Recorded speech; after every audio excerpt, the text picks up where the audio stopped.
அன்றாட ஆன்மீகம் நிகழ்ச்சியில் உங்களை சந்திப்பதில் மிக்க மகிழ்ச்சி. உங்கள் அனைவருக்கும் எனது பணிவான கனிவான வணக்கங்கள். அன்றாட வாழ்க்கையும் ஆன்மீகமும் ஒன்றோடு ஒன்று இணைந்தது, இயல்பானது, இசைவானது, ஏற்றத்தை கொடுக்கக்கூடியது என்பதுதான் இந்த நிகழ்ச்சியின் மையக்கருத்து. அன்றாடம் அல்லல் உறுகின்ற வாழ்க்கையில் நமக்கு அறிவுரைகள் கூறுவதற்கு ஆன்மீகத்திலே பல நிகழ்ச்சிகள், பல செய்திகள் கிடைக்கின்றன. அவ்வாறு பார்க்கும்பொழுது இராமாயணம் என்கின்ற இதிகாசத்திலிருந்து, பெரும் மகாகாவியத்திலிருந்து பல நிகழ்ச்சிகள், பல செய்திகள் நமக்கு கிடைக்கின்றன. சில நிகழ்ச்சிகள் விரிவாக பேசப்படுகின்றன, சில நிகழ்ச்சிகள் அப்பொழுது அங்கங்கு எடுத்துக்காட்டாக குறிப்பிட்டு செல்லப்படுகின்றன. அப்படி பார்க்குறப்போ மனிதன் தெய்வமாகலாம் என்பது நமக்கு எல்லாருக்கும் ஒரு எடுத்துக்காட்டான குறிப்பிட்ட அறிவுரையாக அமைகின்றது. அது எப்படின்னு பார்ப்போம். பார்த்தமையானால் இராமாயணத்தில் கதாநாயகனாகிய ராமன், அவன் நடந்த வழி, அவன் வாழ்ந்த விதம், அவன் நடவுடைய பாவனைகள், அவனுடைய வாழ்க்கை வரலாறு, இதுவே மனிதனுக்கு எடுத்துக்காட்டாக சாதாரண மனிதன், இயல்பாக வாழ்கின்ற மனிதன் தன்னுடைய வாழ்க்கையிலே தெய்வமாக மாறுவதற்கு ஒரு வழி கிடைக்கின்றது. அதை பார்ப்போம். ராமன் என்கின்றவன் ஒரு சாதாரண மனிதனாக பிறந்தான். தசரத சக்கரவர்த்தி திருமகனாக பிறந்ததாக இருக்கட்டும், சக்கரவர்த்தி திருமகனாக பிறந்தாலும் சாதாரண மனிதர்களுக்கு, சிறு மனித குழந்தைகளுக்கு ஏற்படுகின்ற நன்மைகளும் தீமைகளும் அவனிடம் கிடைத்தன. அவன் மற்ற குழந்தைகளைப் போலவே பாலப்பருவத்திலே தந்தையினாலே தாயினாலே சீராட்டி தாளாட்டி வளர்க்கப்பட்டான். பிறகு ஒரு குருவிடம் சென்று, ஒரு ஆசிரியரிடம் சென்று வித்தைகளை கற்றான். வித்தைகளை கற்கும் பொழுது ஆசிரியர் ஏது சொல்லுகின்றாரோ, எதை சொல்லிக் கொடுக்கின்றாரோ அதன்படி கட்டாயத்தின்பால் விஷயங்களை கற்றுக்கொள்கிறான். அதற்கு பிறகு அரசகுமாரன் ஆனதினாலே வில்வித்தை, வாழ்வித்தை, குதிரை ஏற்றம், இது போன்ற பல பயிற்சிகளை மேற்கொள்கின்றான். அவன் அரசகுமாரன் என்பதற்காக, சக்கரவர்த்தி திருமகனுக்காக எந்த சலுகையும் கிட்டவில்லை அவனுக்கு. அது மட்டுமின்றி வளர்ந்த பிறகு அரசனாவதற்கு உரிய பயிற்சிகள் வேண்டும், மக்களை பற்றிய குணநலன்களை தெரிந்து கொள்ள வேண்டும், தன்னுடைய நாட்டின் எல்லைகளை தெரிய வேண்டும் என்பதற்காக விஸ்வாமித்திரரால் அழைத்து செல்லப்பட்டு வனங்களையும் காடுகளையும் எல்லைகளையும் பார்க்கின்றான். மக்களுக்கு ஏற்படுகின்ற நன்மைகளையும் தீமைகளையும் நேரிலே பார்க்கின்றான். அதற்கு உண்டான தாடகை வதம் போன்றவைகளையும் செய்கின்றான். பின்னர் கடிமணம் புரிகின்றான், காதல் மனம் புரிகின்றான்.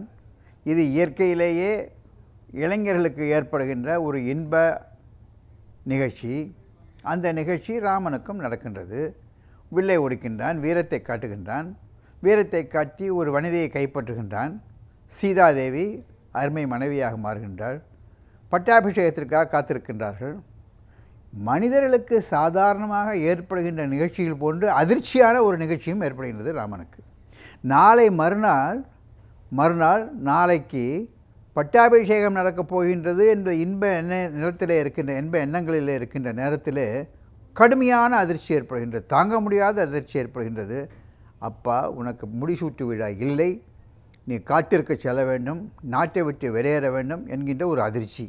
இந்த அதிர்ச்சியை மனிதனாலே தாங்கிக் கொள்ள முடியாது. ஆனால் இந்த அதிர்ச்சி தான் அவனை தெய்வமாக மாற்றுவதற்கு ஒரு வழியாக ஏற்படுகின்றதோ என்ற எண்ணம் எனக்கு. ஒரு தங்கத்தை நெருப்பில் இட்டு பொசுக்குகின்ற பொழுது தான் அதில் இருக்கின்ற மாசு வெளியேறி தங்கம் பொன்னாக மிளற ஆரம்பிக்கின்றது. பிறகு அடிக்கின்றார்கள் இரும்பிலை வைத்து, அது அடுத்த ஸ்டேஜ். அதுக்கு முன்னாடி நெருப்பில் அள்ளி போடுறாங்க. அதுபோன்று ஒரு அதிர்ச்சி, தாங்க முடியாத அதிர்ச்சி. ஆனால் அந்த அதிர்ச்சியை மிக சாதாரணமாக, இயல்பாக ஏற்றுக்கொள்கிறான் ராமன். அவ்வாறு ஏற்றுக்கொண்டு காட்டிற்கு செல்கின்றான். அடுத்த அதிர்ச்சி காத்திருக்கின்றது அவனுக்கு. தன்னுடைய அன்பு மனைவியை, ஆசை மனைவியை யாரோ ஒருவன் எடுத்து செல்கிறான். ராமன் தவித்த தவிப்பு, அவன் பட்ட பேங்க்ஸ் ஆஃப் செப்பரேஷன், பிரிவினால் ஏற்பட்ட பலன், பிரிவினால் ஏற்பட்ட தொந்தரவுகள், மனக்கஷ்டங்கள் எல்லாமே ராமன் அனுபவிக்கின்றான். சாதாரண மனிதனைப் போல. மனைவியை இழந்து வாடுகின்ற இளைஞர்களுக்கு தெரியும் இதனுடைய துன்பம் எவ்வளவு என்று. இவன் இங்கே இருப்பான், அவன் வேலைக்கு எங்கேயோ போயிருப்பான். தமிழ்நாட்டில் இருக்கும் தன் மனைவியை விட்டு வடநாட்டில் எல்லை ஓரங்களில் இருக்கின்ற இராணுவ வீரர்கள் பலர் இருக்கின்றார்கள். அதுபோன்று பிரிந்து செல்கிறான், வீர பராக்கிரமத்தை காட்டுகின்றான், சண்டை போடுகின்றான், அரக்கர்களை அழிக்கின்றான், திரும்பவும் மனைவியை பெறுகின்றான். மனைவியை பெற்று நாட்டிற்கு வந்து முடிசூட்டு விழாவிலே கொள்கின்றான். மகிழ்ச்சியான நேரம். இந்த மகிழ்ச்சியான நேரத்தில் பல நல்வினைகளை செய்கின்றான். 11,000 ஆண்டுகள் ராஜ்யத்தை ஆளுகிறான். மிக அழகாக சிறப்பாக நடத்துகின்றான். அப்பொழுதும் பாருங்கள், அவனுடைய வாழ்வின் முடிவிலே ஒரு அதிர்ச்சி காத்திருக்கின்றது. யாரோ ஒருவர் கூறினார் என்பதற்காக சீதையை துறந்து காட்டிற்கு அவளை செல்லு அனுப்புகின்ற ஒரு நிலைமை ஏற்படுகின்றது. ஆக ஒருவனுடைய வாழ்க்கையிலே இன்பங்களும் துன்பங்களும் ஏற்படுவது மிக மிக சகஜ நிலை, சாதாரண நிலை என்பது தெரிகிறது. ராமன் சாதாரண சிறுவனாக, மனித சிறுவனாக பிறக்கின்றான், வளர்கிறான், வளமை பெறுகின்றான். அதில் பல இடங்களிலே அவனை தட்டி நீட்டி ஒரு அழகான ஒரு ஆபரணமாக எப்படி தங்கம் மலர்கிறதோ அதுபோன்று இவனுடைய வாழ்க்கையும் மிளர்கின்றது. அதுபோன்று வந்த ராமன் சாதாரண மனிதன் ஒரு தெய்வமாக இன்று வழங்கப்படுகின்றான். அதனால்தான் ராமன் தன்னுடைய வாழ்க்கையிலே பல இடங்களிலே ஆத்மானம் மனுஷம் மன்னியே, நான் ஒரு சாதாரண மனிதன், சாதாரண ஒரு மனிதன் என்று பல இடங்களிலே சொல்லி வருகின்றான். இது ராமகாதையிலிருந்து ஒவ்வொரு மனிதனுக்கும், தனி மனிதனுக்கும் நமக்கு இன்று கிட்டுகின்ற பெரிய பாடம், அறிவுரை. வாழ்க்கையில் ஏற்படுகின்ற அதிர்ச்சிகளை, தடங்கல்களை, தோல்விகளை கண்டு நாம் மனம் திறந்து விடக்கூடாது. அவற்றை நின்று எதிர்த்து அதை எதிர்கொள்வோமேயானால் நமக்கு வெற்றி. ஏற்படுகின்ற சோதனைகளை சாதனைகளாக மாற்றுவோமேயானால் நமக்கு வெற்றி. நம்மை பலர் புகழ்வார்கள், நம்மை பலர் போற்றுவார்கள், நம் பின் பலர் தொடர்வார்கள். இதுதான் ராமாயணத்திலிருந்து, ராமகாதையிலிருந்து நாம் பெறுகின்ற ஒரு செய்தி. தோல்வியை கண்டு அச்சமே வரக்கூடாது. எத்தனை பேர் பாருங்கள், ஏதோ சில காரணங்களாக சில பேர் என்ன சொல்லுவாங்க, அவதூறு கூறுவார்கள். அந்த அவதூறுகளுக்கு பயந்து பலர் தன் வாழ்க்கையை முடித்து கொள்கிறார்கள். பணக்கஷ்டம் ஏற்படுகின்றது, பணக்கஷ்டத்திற்காக தன்னுடைய வாழ்க்கையை முடித்து கொள்கிறார்கள். வளர்ச்சியை பெற முடியவில்லையே என்று மனம் நொந்து வாழ்க்கையை முடித்து கொள்கிறார்கள். இதுபோன்று வாழ்க்கையை முடித்து கொள்வது என்பது வீண் வேலை.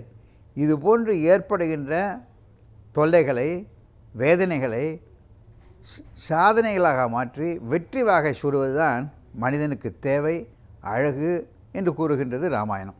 ராமாயணம் என்பது ராமகாதை மட்டுமல்ல, நாம் வாழ்க்கையிலே வெற்றி பெறுவதற்கு, நம்மை உயர்த்தி கொள்வதற்கு ஒரு பாடமாக, அரிச்சுவடியாக அமைகின்றது என்பதுதான் உண்மை. ஆகவே நாம் ஒவ்வொருவரும் சாதாரண மனிதன் என்று ஏமாந்து விட வேண்டாம். நம்மிடையே ஒரு தெய்வீக சக்தி இருக்கின்றது.